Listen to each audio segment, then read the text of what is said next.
Assalamualaikum warahmatullahi wabarakatuh. Perkenalkan, nama saya Rifki Sihabudin dengan NIM 6670220094. Di sini saya akan membuat video terkait perbandingan politik dan pemerintahan di antara kedua negara. Dan kedua negara tersebut meliputi Indonesia dan juga Prancis. Pertama yang akan saya jelaskan yaitu negara Perancis dimulai dari sejarahnya. Sejarah negara Perancis itu terbentuk ketika adanya berbagai macam peristiwa dan serangkaian peristiwa yang memang menjadikan tanah Perancis itu merupakan tanah yang sangat berdampak gitu bagi dinamika di dunia ini sendiri. Nah, ketika kita berbicara soal sejarah Prancis, tentunya kita tidak jauh-jauh berbicara dengan revolusi Prancis dan apa yang terjadi ketika negara Prancis telah melakukan revolusi. Nah, revolusi Prancis ini memang dimulai ketika pada abad ke-18 di pertengahan tahun 1789 hingga 1799. Ini puncak dari revolusi Prancis itu sendiri yang mengubah bentuk negaranya dari sistem monarki yang sangat absolut menjadi kekuasaan kepada rakyat itu sendiri, dan dalam bentuk kekuasaan yang republik terhadap rakyat.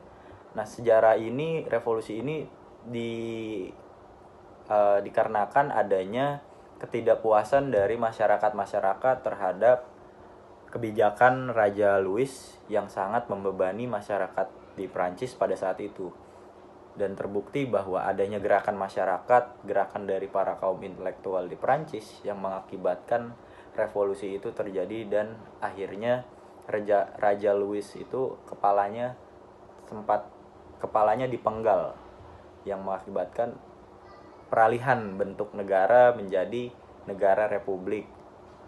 Nah, ada beberapa faktor yang menginisiasi dari revolusi Prancis itu sendiri. Yang pertama adalah kemarahan terhadap absolutismenya dari kerajaan itu sendiri, terus bangkitnya gagasan kaum intelektual, terus banyaknya utang yang dilakukan oleh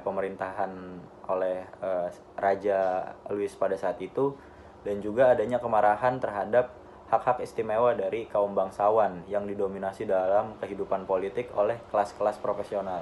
Nah, lalu adanya kebencian terhadap intoleransi agama itu sendiri, karena dogma-dogma agama ketika Raja Louis berkuasa itu sangat besar dan sangat tinggi, yang menjadikan hal ini yang sensitif atau adanya kebencian dari masyarakat karena Raja Louis tidak menggunakan kekuasaannya dengan baik dan benar. Selanjutnya yaitu kita berbicara tentang sistem pemerintahan yang ada di negara Perancis. Kita bisa melihat bahwasannya negara Perancis itu salah satu negara yang menggunakan sistem semi presidensial, yang dimana semi presidensial ini memiliki dua kedudukan dan memisahkan antara kepala negara dan kepala pemerintahan. Nah, sistem pemerintahan semi presidensial ini memiliki makna penggabungan presiden terpilih dipilih oleh rakyat untuk menjalankan tugas-tugas politik, dan perdana menteri yang berbeda yang bertanggung jawab hanya untuk kepada parlemen dalam memimpin kabinet. Nah, perdana menteri dan kepala negaranya ini sendiri dipilih memiliki cara atau tata cara pemilihan yang berbeda. Jika presiden itu pure memang benar-benar dipilih oleh rakyat langsung. Rakyat Prancis itu berbondong-bondong untuk memilih presiden. Nah, berbeda dengan kepala pemerintahan atau yang diemban tugasnya oleh perdana menteri. Nah, perdana menteri ini cenderung ditunjuk oleh presiden yang memiliki tanggung jawab dalam menjalankan tugasnya sehari-hari untuk urusan pemerintahan dalam negeri. Nah, berbeda perannya dengan presiden yang memang perannya hanya pengawasan, bertanggung jawab untuk urusan luar negeri, dan memiliki kekuasaan dalam mengambil keputusan dalam hal yang memang dianggap sangat darurat. Nah, menurut Duverger, sistem pemerintahan semi presidensial ini diterapkan di Perancis memiliki ciri-ciri utama sebagai dalam hal sistem semi presidensial ini sendiri. Yang pertama adalah pusat kekuasaan. Nah, dalam pusat kekuasaan di Perancis yang menganut sistem semi presidensial, pusat kekuasaannya berada pada suatu majelis perwakilan sebagai pemegang kekuasaan tertinggi. Jadi otoritasnya itu adalah pada majelis perwakilan. Karena majelis perwakilan merupakan pemegang kekuasaan tertinggi, dia berhak untuk menjadi pusat bagi kekuasaan yang ada di negara Perancis itu sendiri. Lanjut yang kedua, perwakilan penyelenggaraan kekuasaan legislatif merupakan salah satu bentuk dari badan perwakilan yang memang merupakan bagian dari majelis perwakilan. Jadi majelis perwakilan ini memiliki hierarkis yang sangat tinggi. Nah, di bawahnya itu adanya dalam menyelenggarakan kekuasaan ada subbagian, yaitu adanya badan perwakilan yang merupakan bagian dari majelis perwakilan itu sendiri. Terus yang ketiga adalah presiden dipilih secara langsung dan untuk masa jabatan tertentu dan dibatasi, dan presiden hanya bertanggung jawab kepada majelis perwakilan. Sementara yang keempat ada perdana menteri. Nah, berbeda dengan presiden yang tadi sudah saya jelaskan, perdana menteri ini atau para menteri ini sebagai bagian yang membantu kinerja presiden yang diangkat dan diberhentikan oleh presiden, sama seperti di Indonesia. Nah, negara Prancis yang memang dalam sistem pemerintahannya ini memiliki pemisahan kekuasaan atau pemisahan kekuasaan yang memiliki berbagai cakupan, antara cakupannya itu legislatif, eksekutif maupun yudikatif, dan tugas dan wewenang serta fungsinya memiliki pembeda pada setiap lembaganya itu sendiri. Kita bicara tentang sistem pemerintahan eksekutif itu sendiri. Yang pertama, sistem kekuasaan eksekutif ini terbagi menjadi dua. Nah, yakni presiden republik yang dipilih langsung oleh rakyat dan para dewan menteri yang dipimpin oleh seorang perdana menteri. Tadi di awal video ini sudah saya jelaskan bagaimana presiden menjalankan tugasnya apa saja yang dia jalankan maupun perdana menteri. Nah, para dewan menteri ini memiliki kewenangan untuk membantu dan mengontrol presiden, sehingga keduanya bersifat kesatuan lah, menjadi satu. Sedangkan perdana menteri berlaku sebagai kepala eksekutif atau kepala pemerintahan, tidak kepala negara. Sedangkan tadi presiden sebagai kepala negara itu sendiri. Nah, sebagai kepala negara, presiden dalam sistem pemerintahan semi presidensial memiliki kekuasaan yang sangat besar. Nah, kekuasaannya itu berkaitan dengan kedudukan dan integritas bangsa. Cakupannya apa aja? Yang pertama, mengangkat perdana menteri. Yang kedua, membubarkan majelis nasional. Yang ketiga, memberhentikan dewan menteri dengan persetujuan perdana menteri. Lalu yang keempat, meminta parlemen untuk mempertimbangkan kembali undang-undang yang sebelumnya diterbitkan. Yang kelima yaitu merujuk pada perjanjian dan beberapa hukum ke referendum. Yang keenam yaitu memaafkan pelaku kejahatan dan meringankan hukuman. Jika kita tadi sudah membahas tentang terkait kekuasaan dalam ranah eksekutif, selanjutnya kita akan membahas kekuasaan dalam ranah legislatif. Nah, jika kita lihat bahwa di Perancis itu memang memiliki sistem yang berbeda dengan di Indonesia. Sistem di Perancis itu legislatifnya menggunakan sistem 2 pintu atau bicameral.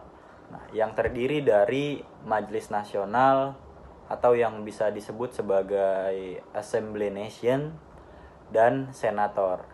Nah, Majelis Nasional ini memang memiliki batasan jabatan atau menjalankan masa jabatannya hanya dalam kurun waktu 5 tahun aja.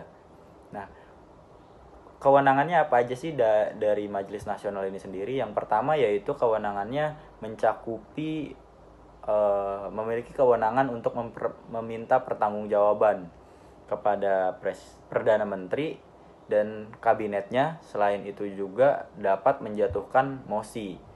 Tetapi di sisi lain Majelis Nasional ini nggak bisa diberhentikan atau dibubarkan oleh Presiden. Akan tetapi sebaliknya Parlemen tidak dapat memberhentikan Presiden. Nah, berbeda dengan senator yang ada di Perancis. Senator ini atau senat di Perancis ini memiliki masa jabatan yang 1 tahun lebih lama. Kalau tadi majelis itu punya hanya 5 tahun, nah senator ini memiliki masa jabatannya 6 tahun dalam satu periode.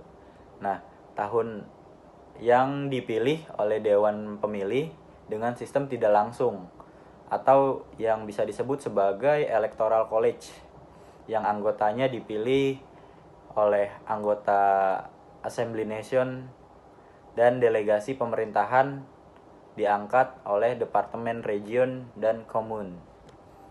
Nah, sebagai salah satu sistem negara republik yang demokratis, Prancis juga menjalankan proses pemilihan umum atau pemilu yang diselenggarakan sama dengan di Indonesia selama 5 tahun sekali untuk pemilihan umum eksekutif. Nah, untuk memiliki seorang presiden dan pemilihan umum legislatif, untuk memilih anggota dari Assembly Nation ini dengan masa jabatan yang telah ditentukan, Dewan Konstitusi atau Constitutional Council memiliki kewenangan untuk menjalankan proses pemilihan umum sendiri. Nah, kalau di Indonesia ada pemilu atau KPU. Nah, kalau di Perancis ini namanya Constitutional Council atau Dewan Konstitusi, yang memiliki kewenangan untuk menjalankan proses pemilihan umum dengan melakukan pengawasan, menjaga ketertiban pemilu yang sesuai dengan peraturan tentunya, dan juga mengontrol jalannya kampanye dan mengeluarkan hasil resmi dari pemilu itu sendiri. Nah, selain itu lembaga ini juga memiliki kapasitas yang memang untuk menyatakan bahwa hasil pemilu itu tidak sah dan dapat melakukan pembatalan juga. Jadi dalam kalau di Indonesia ada KPU dan Bawaslu, kalau di Perancis ini hanya ada satu Dewan Konsil atau Dewan Konstitusi. Kalau jika ada pemilu ini dianggap curang, bisa mengajukan ke Dewan Konstitusi itu sendiri. Berbeda dengan Indonesia yang memiliki 2 badan, KPU sebagai penyelenggara pemilihan umum, Bawaslu yang mengawasi. Kalau di Perancis ini menjadi satu yang namanya itu Dewan Konsil. Setelah sistem pemerintahan, sejarah, dan sistem kepartaian sudah dibahas, berikutnya kita akan membahas tentang budaya yang ada di negara Perancis. Budaya yang ada di negara Perancis ini sangat menerapkan yang sifatnya memang sekuler, yang dimana agama di Perancis ini tidak lagi menjadi sebuah hal yang sifatnya menjadi konsumsi publik. Agama merupakan sifatnya yang memang sifat ranah-ranah pribadi itu sendiri. Nah, akan tetapi Perancis juga memiliki berbagai macam bahasa-bahasa daerah, tidak hanya bahasa Perancis saja, seperti yang ada di Perancis, yaitu bahasa daerah Breton dan Alsatian, di mana dua bahasa daerah ini menjadi dua bahasa yang memiliki ciri khas tersendiri. Yang Breton merupakan bahasa Celtic yang mirip dengan Cornish dan Welsh. Lalu Alsatian merupakan dialek dalam Alemannik dalam bahasa Jerman. Akan tetapi ada juga bahasa di daerah Perancis yang berbasisnya bahasa Romawi itu sendiri, seperti bahasa Perancis, bahasa Occitan, dan bahasa Basque. Lalu bagaimana Prancis menjalankan sistem keagamaan di sana.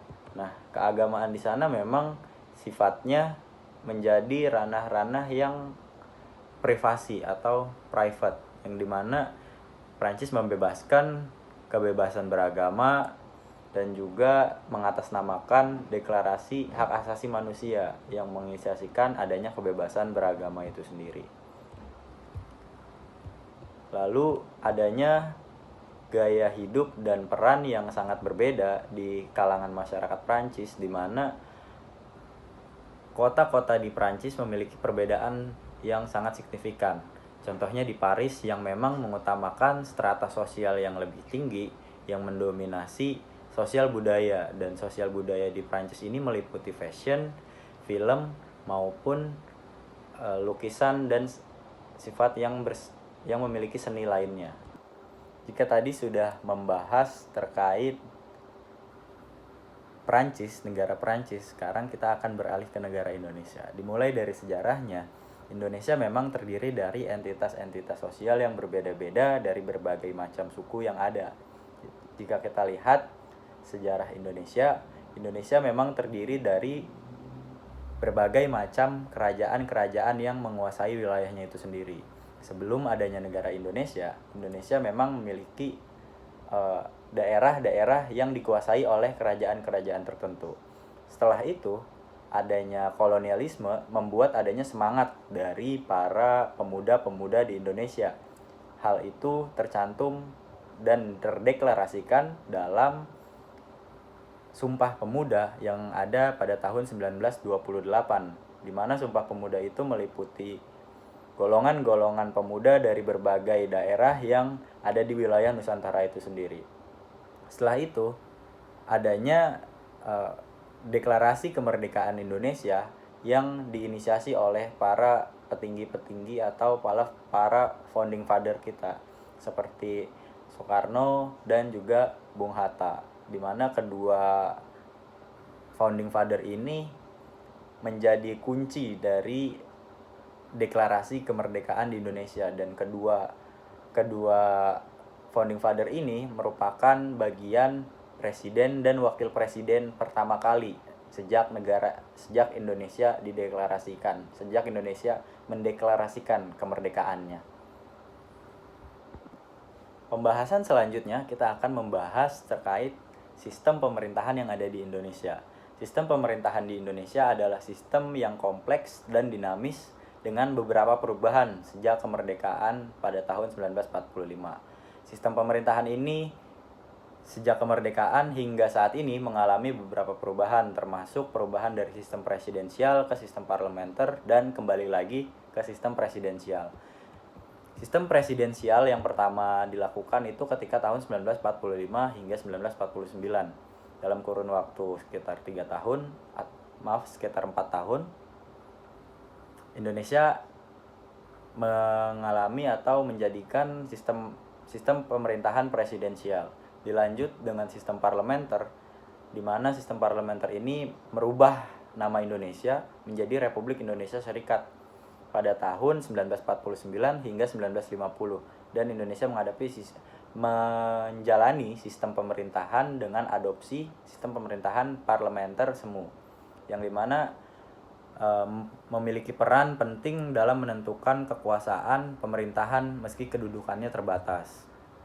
Lalu berganti ke sistem presidensial kembali. Nah, pada masa Orde Baru, Indonesia kembali menganut sistem presidensial hingga saat ini. Indonesia menganut sistem presidensial, di mana kekuasaan negara ada di tangan presiden. Berbeda dengan di Prancis, Indonesia tidak membedakan antara kepala negara dan kepala presiden. Akan tetapi, kepala negara maupun kepala pemerintahan berada dalam satu orang, yaitu presiden. Dan Indonesia pun memiliki sistem pemerintahan daerah serta adanya prinsip-prinsip sistem pemerintahan Indonesia itu sendiri, yang dimana Majelis Permusyawaratan Rakyat sebagai lembaga perwakilan rakyat, keberadaan presiden dan wakil presiden sebagai kepala negara dan kepala pemerintahan, serta keberadaan Dewan Perwakilan Rakyat, lalu adanya pemisahan kekuasaan eksekutif, legislatif, dan yudikatif, di mana lembaga eksekutif tadi meliputi presiden dan wakil presiden hingga jajarannya. Lembaga legislatif diwakilkan oleh DPR, MPR, DPD, dan juga lembaga yudikatif, Mahkamah Konstitusi, Komisi Yudisial, dan yang lainnya. Sementara dalam sistem kepartaiannya, Indonesia memiliki sistem yang multipartai. Sejak tahun 1955, di mana pemilu pertama kali diadakan, Indonesia menganut sistem multipartai itu sendiri.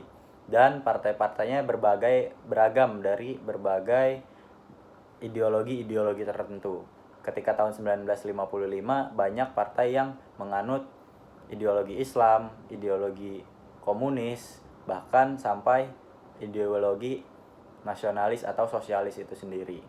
Lalu ketika masa Orde Baru, adanya penyederhanaan partai politik, yang dimana partai politik hanya ada 3 partai saja, dan hal itu yang membuat partai politik di Indonesia tidak bebas, dan orang-orang tidak bisa bebas mendirikan partai politik karena adanya kebijakan Orde Baru di tahun 1973 tentang penyederhanaan partai. Berangkat dari sistem yang pemerintahan Orde Baru, setelah rezim Orde Baru runtuh, Indonesia mengalami adanya reformasi, yang dimana partai-partai politik baru maupun partai politik lama muncul kembali, yang menghasilkan di tahun 1999 pemilu pertama kali dilakukan di era reformasi, berlanjut hingga pada sistem desentralisasi dilakukan, di mana sistem desentralisasi ini dilakukan masyarakat Indonesia bisa memilih pemimpin di daerahnya masing-masing, berbeda dengan pemilu di tahun 1955 maupun pemilu di era Orde Baru. Nah, dengan adanya sistem desentralisasi ini, Indonesia mengarah ke jenjang yang lebih demokratis, di mana partisipasi masyarakat untuk terlibat dalam memilih kepala daerah maupun memilih kepala badan legislatif secara langsung dipilih oleh masyarakat. Dan partai-partai yang ada hingga saat ini berbagai macam. Akan tetapi yang menjadi pembeda dari tahun 1955 hingga sekarang, partai-partai politik di Indonesia yang ada di tahun ini, yang ada sekarang, partai politik cenderung tidak mengedepankan ideologinya. Hal ini yang memudarkan marwah atau ciri khas tersendiri dari partai politik itu.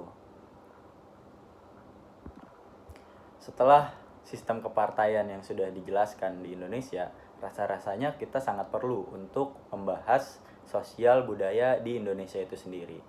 Sistem sosial budaya di Indonesia ini menjadi bagian totalitas nilai, tata sosial, dan tata laku manusia Indonesia yang harus mampu mewujudkan pandangan hidup dan kehidupan yang lebih baik. Nah, Indonesia ini merupakan negara yang kaya akan keberagaman sosial budaya, mencakupi berbagai macam aspek seperti suku, bangsa, bahasa, agama, adat istiadat, seni, dan yang lain-lainnya. Nah, keberagaman sosial budaya ini di Indonesia merupakan anugerah yang memang patut kita syukuri bersama-sama dan harus dilestarikan sebagai identitas bangsa. Keberagaman suku bangsa yang ada di Indonesia ini, Indonesia memiliki lebih dari 1.000 suku bangsa yang tersebar di sepanjang Nusantara, yang dimana cakupan contoh-contoh suku bangsa di Indonesia ini memiliki keberagaman yang sangat banyak. Contohnya ada suku Jawa, Sunda, Batak, Dayak, Bugis, Papua, dan yang lain-lain. Tidak hanya memiliki keberagaman suku bangsa, Indonesia juga memiliki keberagaman bahasa. Terdapat 700 bahasa daerah yang digunakan oleh masyarakat di Indonesia, yang dari berbagai daerah tersebut sebagai sarana komunikasi sekaligus mengekspresikan budaya dari setiap suku bangsa yang ada di Indonesia. Contoh-contoh dari keberagaman bahasa kita dapat lihat di Indonesia seperti bahasa Jawa, bahasa Sunda, bahasa Batak, dan bahasa Papua yang memang memiliki banyak keberagaman. Setelah keberagaman bahasa yang kita miliki, kita juga bahasa Indonesia juga memiliki bahasa kesatuan, yaitu bahasa Indonesia. Lalu, tidak hanya mengenai bahasa, kita pun memiliki keberagaman terkait agama, yang dimana Indonesia memiliki berbagai macam agama dan aliran kepercayaan. Tidak hanya agama, tetapi aliran kepercayaan. Contohnya dalam berbagai macam agama yang ada di Indonesia, di antara lainnya yaitu Islam, Kristen, Katolik, Hindu, Buddha, dan Konghucu. Yaitu ada juga aliran kepercayaan atau agama tradisional yang masih dipelihara hingga saat ini oleh sebagian masyarakat, yaitu seperti Kejawen, Sunda Wiwitan, dan masih banyak yang lainnya. Tidak hanya itu, Indonesia pun memiliki keberagaman adat istiadat.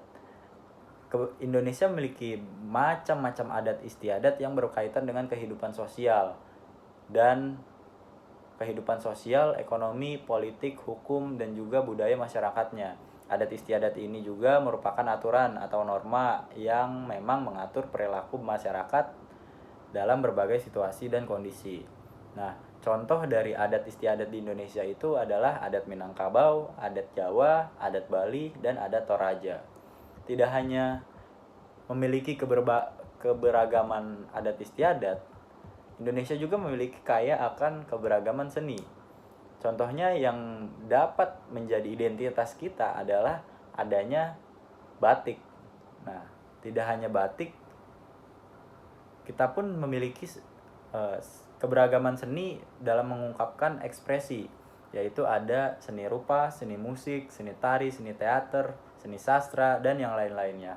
Seni ini juga bisa menjadi hiburan, pendidikan, komunikasi, pelestarian budaya. Nah, selain batik, kita memiliki angklung, reok Ponorogo, wayang, dan pantun.